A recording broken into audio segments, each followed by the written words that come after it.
Hello and welcome back. My name is Dr. Christopher Gennari. This is Great Big History Podcast. This is our continued series on the history of modern East Asia. This episode on Mongol, Yuan, China, and on Ming, China. So Mongol China is super huge China. This is in many ways the largest China has ever been, but it's not always China. It is part of the Mongolian world, too. It was absorbed into this.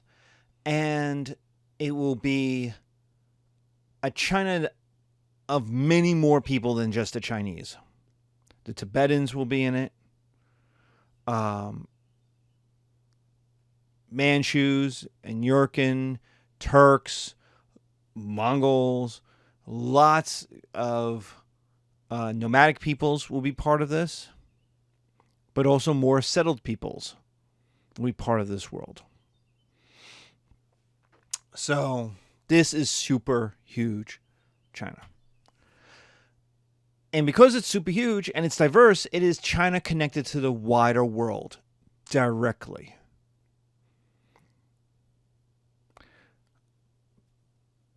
People and knowledge are going to flow from China into the Middle East and from the Middle East back into China. A whole group of slaves will be brought into Mongolia. From Mongolia, they'll be filtered through the Chinese system. Muslim slaves especially, we're going to talk about them during the Ming. They're going to be highly prized and highly used. So we have the mixture of people. Nestorian Christians are going to be now mixing in ways they hadn't been able to. Nestorian Christians are Christians who go basically back to the Roman Empire in their proselytizing. They are part of the original groups of missionaries, and they went east. They followed the trade routes into the Middle East, into India, and then followed the Silk Road into China, into Central Asia, and into China. The most famous of this is the apocryphal story, the story of Prester John. That's somewhere, the medieval story that's somewhere out there in Central Asia was a Christian king, Prester John.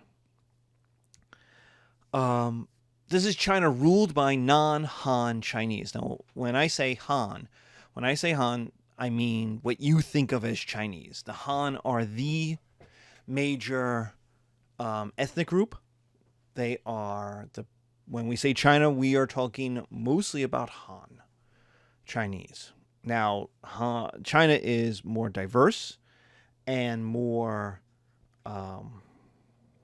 It's more diverse and it's more ethnically incorporated. But Han Chinese are the vast majority of the groups. This is a very cosmopolitan court. So as you can see, it's less Chinese.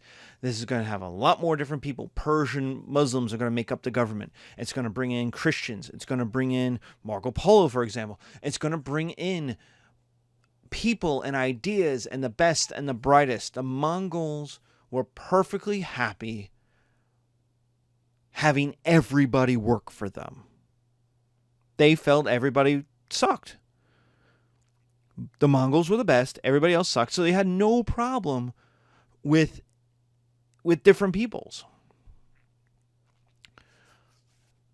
This is also going to be China's really first export-driven economy. Now, the Han will create the Silk Road, a song, care about exports as well, but the Yuan have to rebuild China. Kublai Khan has to rebuild China. He's got to rebuild a little bit of Korea. He's got to invade Japan. He's got to conquer Tibet. He's got a lot to do. He needs money to do it. And so what they work on is the revival of the Silk Road. Now, it will be destroyed by Tamerlane and various civil wars among the Mongol grandsons and great-grandsons. But for a little while, it's revived. And this is where Marco Polo comes in. Marco Polo is going to walk from Italy. He's going to take a boat to the Middle East and then walk from the Middle East to China. That you could do that people started to do that. That's not how the Silk Road used to work. The Silk Road worked by osmosis. You went one stop. They were a series of cities about a day away from each other because you didn't want to camp out in the middle of nowhere on the frontier. And so there's a series of rest stops, and you would sell all of your goods, you'd buy goods, and you'd go back home. So goods went one stop at a time because someone who bought it would go to the next stop, the next city, sell all their goods, buy goods, and they return back to their home. The goods would stay in that second town where someone would buy them and bring it to the west to a third town. Now you've got highways. The Silk Road is more of a highway now. Marco Polo could walk. Muslims could walk. You could go with a Mongol pass. This is one giant empire. You could go all the way to China. And the Mongols were perfectly willing to hire you, as they would for Marco Polo and his brothers. The Mongols were the elite of society, which for the Han, for China, is a humiliation. The idea that the Mongols, these barbarians from the West, are in charge of China is itself a humiliation, a daily reminder that China is in trouble. The Mongols become Sinicized. They become Chinese. They pick up Chinese dress. They pick up Chinese religion. They pick up Chinese language. They pick up Chinese food. They do this wherever they go. In the Middle East, they become Muslim. They become Persian. You see this with Tamerlane. Tamerlane is Persian and Mongol. They don't do this in Russia. They remain Muslim. They become Muslim on the steppe of Russia. They never become Christian. They never become Russian. Because the Russians were forced people. They didn't have the horse in the same way, the horse tradition that the nomads on the steppe do. So they remain Muslims in the Ukraine, in the Crimea, in the Caucasus Mountains. But the Mongols in China become Chinese. They pick up the superior culture, and they become less and less Mongolian as time goes on. This will actually work against them in the end, and the Ming will use this as proof that the Mongols are not as scary as people think they are. The Yuan can keep doing the conquest. They will conquer Tibet. They will conquer Song China. And they will destroy urban China along with it. The population of China goes down by 30 million. Population-wise, it's a disaster. And so the war of the successors, the war of the great-grandchildren, even the wars of the kids after Kublai Khan, his sons and his grandsons will have it out for each other. The problem for Mongols were always the problem of successors, and it will eventually tear the Mongolian Empire apart. So this Yuan dynasty will last about 100 years, and it will be overthrown by a Han dynasty called the Ming. That will last for 300 years, much more typical of a Chinese dynasty. And what happens is it starts with a revolt of southern nobles trying to kick out the Mongols. And this is the first time South China conquers North China. North China, north of the Yellow River, but really even north of the Yangtze. But north of the Yellow, North China has always conquered South China. So north of here has always conquered south of here. And the reason why is fairly simple. This is the farming areas. This is the poorer areas. These more forests, more hills and mountains. And these guys are also more closer to the barbarians of the north the northwest, and the west. And so these guys simply lived a tougher life. They were more warlike.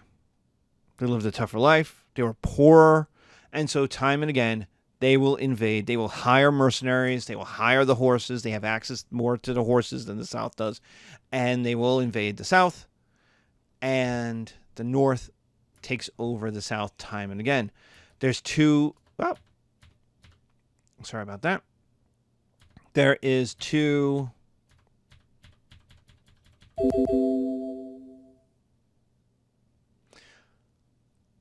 And so the South gets conquered by the North conquers the South. There are two exceptions to this. One is the Ming, and the second is Chiang Kai-shek in the 1920s, who will destroy the warlords. He'll come out of the South and destroy the warlords. He'll come out of Nanjing. So, this is the first time South China conquers North China. How does this happen? Well, in the 1330s, there's a series of famines. This flooding of the Yellow River. The Yellow River always floods. It's the river of China's sorrow. And this showed a breakdown of the Yuan. The Yuan, the mandate of heaven, the old method of legitimacy, basically says that when bad things happen, the emperor is supposed to help out. Is supposed to help you from bad things, from hurricanes, from typhoons, from earthquakes, from famines. It is the emperor's job. The emperor gets unlimited power in exchange for having to help people. And Confucianism backs this up. Confucianism connects the lowliest farmer to the emperor and says the lowliest farmer owes the emperor loyalty because the emperor will help that farmer when the farmer needs it. And the farmer will help the emperor when the emperor needs it. Well, the Mongols are not Chinese. They don't care. They're like, all right, the famines suck for you. We're on top of this society. We're just getting the money. And so being unable to deal with the famines basically convinced Chinese people that why do we need the Mongols? Why do we need the Yuan? They're not that good. The second thing was the Mongols had assimilated into Chinese culture so that they weren't scary anymore. There's an apocryphal story, I don't know if it's true, but there's the story that the last emperor was too fat to even ride a horse, which brings you to a Carl with who cannot ride is no Carl from Game of Thrones. A Mongol who does not ride is no Mongol. The same thing in Sons of Anarchy, right? You cannot be the gang leader if you do not ride.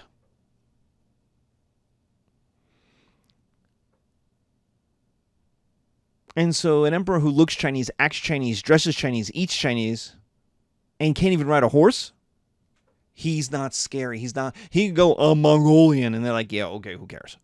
We're not scared of you anymore. And so that equaled rebellion. Rebellion in the countryside, and it brings us to Hongwu, who's a peasant rebel. He was a Buddhist monk. He rose up through the ranks on sheer personality and led a peasant storming of Nanjing, the southern capital. That's literally what the title means, in 1356, where he then organized the government based upon himself, created an army, and then invaded the north. So rather than just be a peasant rabble, he actually created the Ming state. And he invaded the north and kicked out the Mongols. This shows just how terrible the later Yuan were. They couldn't even fight peasants. In 1368, they're swept out of Beijing, and the Ming win. And the Ming means brilliant. And we have a Chinese-made China for the Chinese. That's what the Ming are. It is a China for the Chinese. It is going to lose those Turkish parts. It's going to lose Tibet. It's going to give up on Vietnam. It is going to lose these places. It'll have a protectorate in Korea, as one must have, but it won't even really run Korea. Hongwu is not nice. He's his peasant. He was poor. He's frugal.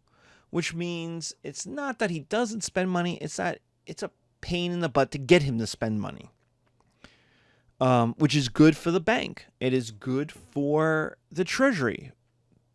Remember, the Yuan looted China. They were taking all the money they could get. Here's an emperor who's leaving money in the pockets of people. The problem is that there's a lot of stuff that needs to be done. He is a hard worker.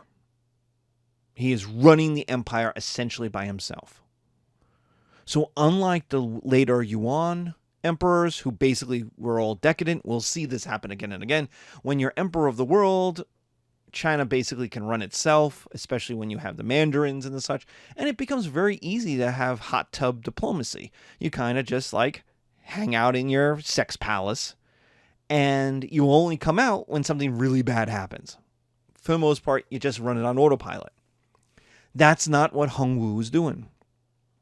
He's running it himself, which is good. This is the first time, probably since Kublai Khan, that you have an emperor really at the helm of running China. The problem is that he's paranoid.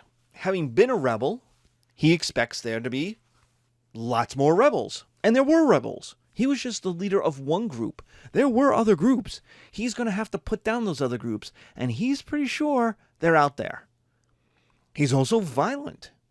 He uses Mongol methods, which makes people unhappy. They work, but people look at him and go, "You're not as different as we thought you would be. You know, the Mongols were bad foreigners. You're kind of a bad us," which isn't an improvement. He will work to defeat other rebels, eventually consolidating the Ming, and begin the fight against the Japanese pirates, who had been taking advantage of the later Mongol economics, but kind of not big military protection. Like after Kublai Khan, there's not another invasion of Japan, and so the pirates start going, "Hey, let's take advantage of this." Hongwu is going to bring in a Confucian code of loyalty and responsibility. This is very good, very traditional, very Chinese, very Han.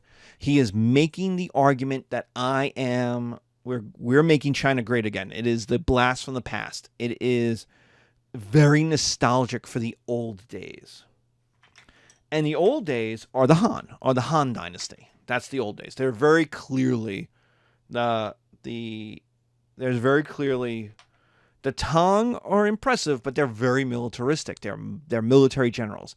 And so there's like when it comes to them, strong, but do we really want to go and absorb all those other people again? We just got rid of them. The Song were smart, but kind of weak. So the Han are like the like image of what great China should be. It's the China of the Romance of the Three Kingdoms. That the Romance of the Three Kingdoms is about the end of the Han. So it's the Romance of the Three Kingdoms. There's three kingdoms. There's more, but they eventually absorb into three, trying to rebuild the Han, recreate this. So there's always this kind of nostalgia for the Han dynasty, which is around 200 BC to 200 AD. Worried that the Mongols are going to come back, certain that the Mongols are going to come back. The Mongols never lose for long. He starts building the modern Great Wall, this impressive frontier, and the Great Wall is on the frontier. That was the end of China. That was as far north as Chinese armies went. A foot beyond the Great Wall was not China. So by building the wall, you are clearly saying what is ours and what is not ours. And so the overwhelming concern is this land defense. Nanjing will have 60-foot tall walls that are 20 miles long. It was basically not only a city, it was a fortress, it was a farm. It was basically, if the Mongols return, Nanjing can hold out even a Mongol invasion. That Nanjing would be impenetrable. Now, that money was wasted money because the Mongols don't come back. In fact, the Great Wall is wasted money because, one, the Mongols don't come back, and two, it didn't protect them from the Manchus, who just come through it by bribing people to open up the gates. Walls don't work. They don't keep people out. You can go around them. You could go under them. You could go over them. Most people go through them because you need trade. You can't seal yourself off.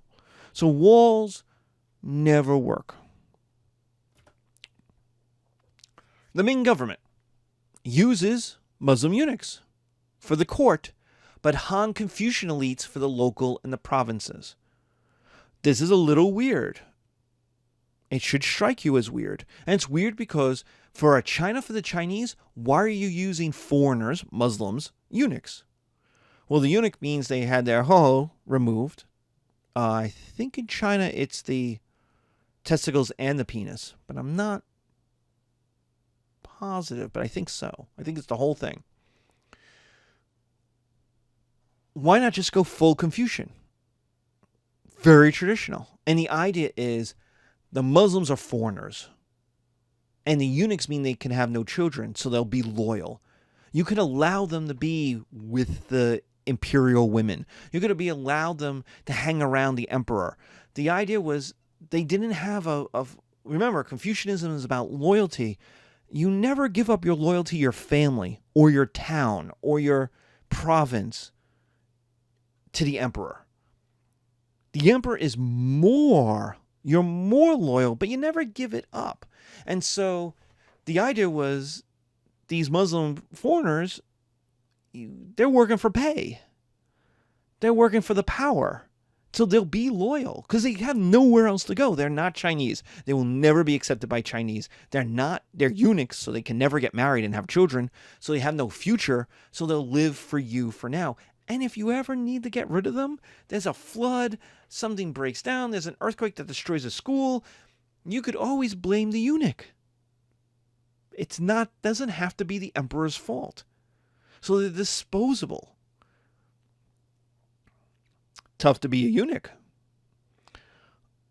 So the Ming, interestingly, keep the Yuan's Muslim eunuchs. But they do get rid of the Yuan local governments. They do put in the Han Confucian elite at the local and the provincial level. So the Ming are worldly, cosmopolitan. They're connected because they have these Muslims hanging out with the emperors at court. The Han Confucian elite at the local level are happy. They might not like not being at court, but they get to run their local affairs. They get to run the local town. They get to be the big cheese. They get to be a big fish in a small pond. So they're pretty happy because they weren't anything 50 years ago, 20 years ago, 5 years ago. Now they get to be a big fish in a small pond. They don't get to be a big fish in the ocean because that's where the emperor is. And so as long as you were okay with the emperor doing emperor stuff, and you doing your stuff, never the twain needed to meet, and everybody could be happy. What the Ming reestablish, but really put in the methodology for, is the Mandarin system, is the how to train new government officials. The Mandarin system, which will work for the next 500 years, is going to create the next generation of government officials. And it's going to use Confucian texts to do it. So this is very conservative learning. This is not new knowledge. This is not foreign knowledge. This is not Christian, European, or Middle Eastern knowledge. It's not Muslim knowledge. It is conservative. It's not even, let's put it bluntly, it's not even modern Chinese learning. It is Confucian, which is 500 BC. So we're talking 1,000 years, 1,700 years earlier, and then the commentaries on that. But it's in some ways it's like having a government system based upon taking tests on the Old Testament, on the rules of the Old Testament. Is there some value in that? Sure. Is it the most up-to-date knowledge of how to run a kingdom? No, it's just not. It's not the most up-to-date way. The rules that are for all the people who go, oh, the Bible, the Bible, the Bible. There's a lot of rules you don't follow. Because you go, that was crazy back in the day. I ain't doing it. Like cutting out the tongue of a child who talks back to you. Selling your daughter into slavery. Like, you can't do it. Stoning your wife. No. Just, we don't do that. But imagine now having your bar exam, the test to become a lawyer, the bar exam, the test to become a judge, was based on Old Testament law. And you have something of an equivalent. So it's not it's very conservative. It's very nostalgic. It's very old school. It is trying to make a China for the Chinese. And so they're reaching back to the stuff that makes us purely Chinese. Government service, because it's Confucian, is open to all. It's a meritocracy. But is it really? Yeah. Could a poor kid pass the test and become minister to the emperor? Sure. Technically. But in reality, not a chance. Why? Because the exam, which was rigorous, was a 3-day exam. You were given a little room, you brought your little pillow and your little bedroll, and you were given food, which was mostly rice with maybe a little bit of meat, and you were asked Confucian questions. And then you wrote long essays. And this is basically what the bar exam is today. You might use multiple choice, but it's basically the bar exam. Whereas the bar exam in America is, what would the law do? What would the law say? What does the law say? Here's a question. What does the law say? This exam was, what would Confucius do? Here's a question. What would Confucius do? And you had to know your Confucian texts enough to be able to say, Confucius would say X, Y, Z. And so these are long essays, 3-day exams. You are not to be disturbed. China shut down for these days. This is true even today. You don't have the Mandarin test anymore, but the final exams, like the college placement in Japan, in Korea, and might be in China too, there is a tradition that essentially the country stops. There is no noise. I want to say this is true very much in Korea. I want to say I saw Reddit about South Korea. But the idea was traffic stops so that the students have the best chance of passing the exam, that they can't blame the truck driver beeping his horn, that the country essentially stops. And that's what it did. And so there's a tradition still today that this happens, the college entrance exams. There were local, regional, provincial, and national level exams. So you had to pass 4 different levels of exams if you ever wanted to work for the emperor. You passed the local exams, it made you a school teacher, it made you a local big shot, local mayor, maybe of a small town. The regional and the provincials you moved you up, just like modern corporations, right? You start as a store manager, you become the regional manager, but you become a multi-state manager, and then you become, CEO, you become a member of the board. 1% of students would pass high enough for imperial service. Of all the millions of people who would take the test, because remember, it was open to everybody, only 1% would pass the local, the regional, the provincial, and national levels at a level that allowed them to enter the government service. Now, if you did that, you gained wealth and power. You were now important. You were a big shot. You dressed differently. You got a nice paycheck. You could tell people what to do. You worked for the emperor.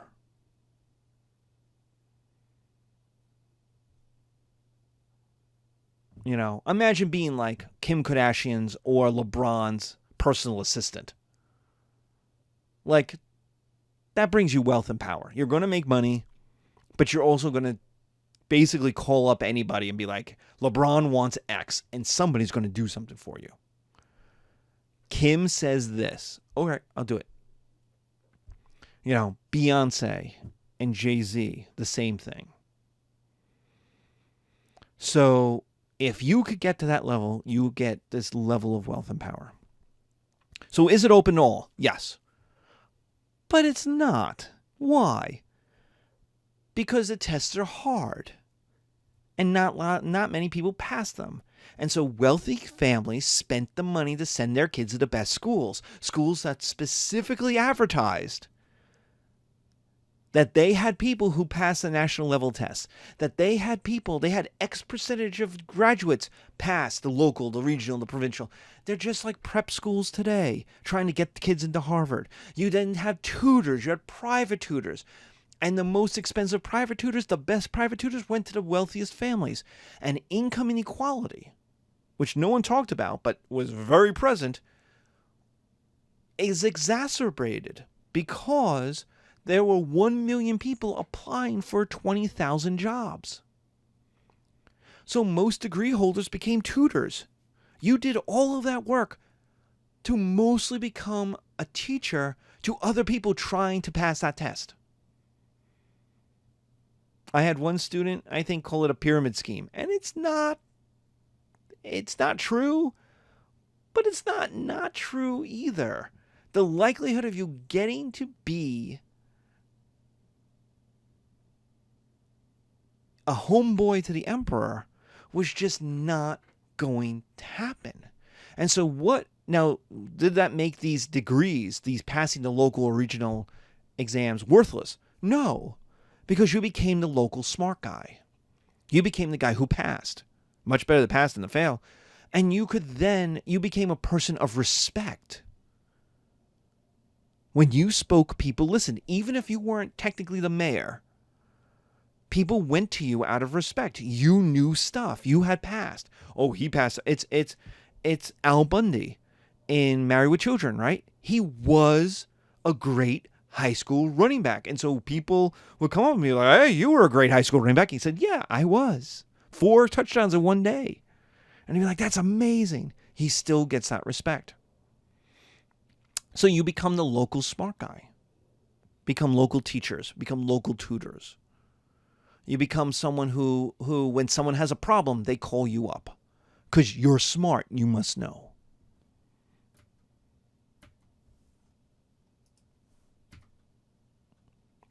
What is the effect of this?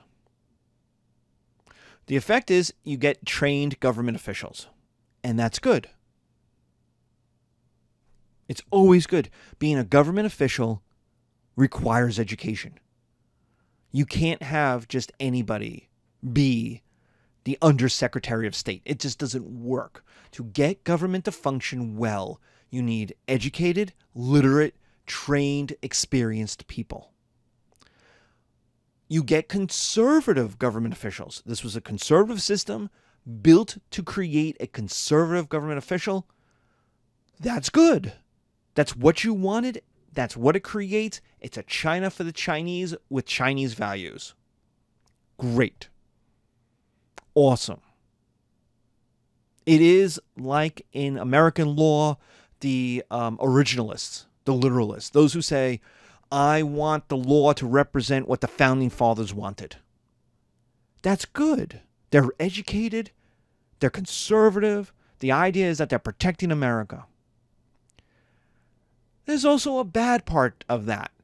Is it 1793? No. Is it 1810? No. Has the world changed? Yes. Take the Second Amendment. The Second Amendment is you get the right to have a gun. Great. What kind of gun? Which is never asked, but the question is, what kind of gun? And in 1800, it's a one-shot, smooth-bore, inaccurate as all get out, musket that took a minute to reload. Guns today are not that gun. The AR-15 with a 100-bullet magazine that is, for all intents and purposes, a machine gun with its stabilizers and its stock and its hollow-tip bullets and its nobody writing the Constitution in 1791, 1788, is thinking about what will happen to the gun.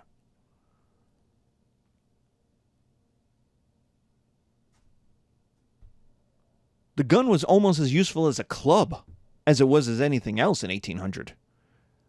The bayonet had only been invented 100 years earlier.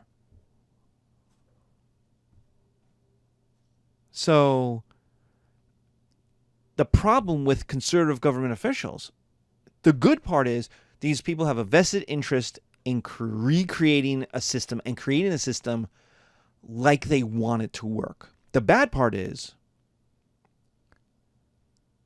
that reality is progressive. Reality is liberal. Reality is constantly changing from one generation to the next. And these are not people equipped to deal with that. A guy who says, I want American law to never change, is not equipped for when America changes.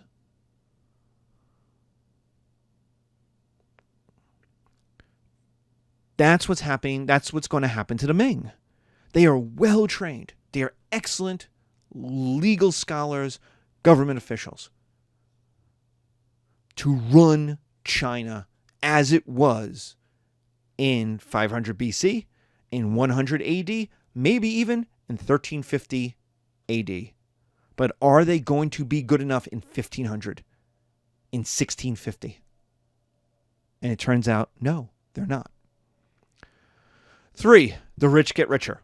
We see this in the exams. The income inequality rises as the rich get better jobs. This is good, actually. It's good. The rich should get richer. It shows the society is moving up. The rich are making money. If the rich are making money, the economy is working. Things have been rebuilt. You get loyalty from the rich. The rich are always a problem in loyalty because they say, I can do this job better. You are able to tap people of ability. The emperor can call on people. There are people invested in the system because their lives are getting better. And so the government gets talent. The army gets generals. Like, the rich getting richer is good for society. But are the poor getting richer? And in the later Ming, no. The poor are getting locked out of advancement. They can't pass those Mandarin exams.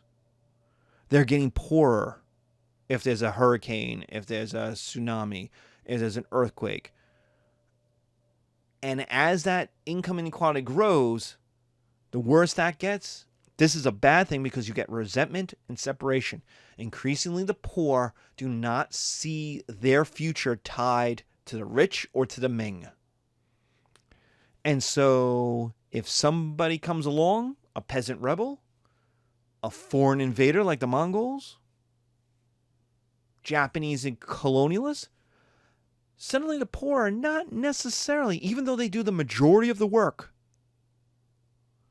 and create the majority of the product, they do not see their future tied to the future of China, much less to the future of the Ming. And that's always bad for a government. That's bad for the British king during the American Revolution. It's bad for the French during the French Revolution. If you were a rich guy during the French Revolution, bad things happened to you. It is bad when the poor people stop caring. Take a look at Mulan. You want a Chinese example? Mulan. Mulan is a peasant girl who is willing to join the army to fight for China, to save China from the Mongols. But in the movie, it's the Huns. But to fight to save China, because she is tied into the culture, to the economy, to the future. What happens if Mulan stays home? What happens if when they come, they're like, the Huns are invading, the Huns are invading. And Mulan says, yeah, all right. I'm not going to worry about it. Can't be any worse than what we got. That's bad if you're the emperor, when people think that. In our next episode, we're going to talk about Ming exploration and diplomacy. This is one of the more cooler things, the more unusual things that happens. So thank you. See you soon.